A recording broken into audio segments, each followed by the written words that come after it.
আত্মসম্মানে আঘাত লাগলে সরল মানুষটাও একসময় ঘুরে দাঁড়াতে শিখে যায়। কারণ ওই সরল মানুষটা এতদিন কিন্তু ভালোই ছিল। তার এই ঘুরে দাঁড়ানোর পেছনে আপনার অবদান আছে। আপনি একটি সহজ সরল মানুষকে ঠকালেন, তাকে চরমভাবে লাঞ্ছিত করলেন, অপমান করলেন, তার মান সম্মানটাই নষ্ট করে দিলেন। সকলের তার সামনে তাকে তুচ্ছ তাচ্ছিল্য করলেন। এই মানুষটির সাথে আপনি যেটা করলেন, প্রকৃতি কিন্তু আপনাকে সহজে ছাড় দিবে না। সেই মানুষটিও কিন্তু একসময় কঠিন হয়ে যাবে। সেই মানুষটির মনও হৃদয়ও একসময় কোমল থেকে একসময় কঠিন হয়ে যাবে। কিন্তু সে চাইবে আপনাকে একটা উচিত শিক্ষা দিতে।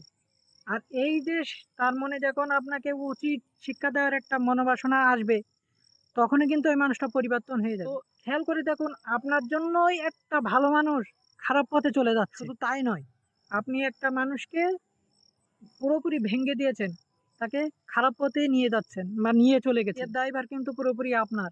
একটা মানুষের সাথে খারাপ ব্যবহার করার আগে, একটা মানুষকে লাঞ্ছিত করার আগে, একটা মানুষকে নিয়ে তুচ্ছ তাচ্ছিল্য করার আগে আপনি অন্তত ১০ বার ভাবকে। সমাজে আমরা সবাই মিলেমিশে থাকি, এটা কিন্তু অনেকেই সহ্য করে না।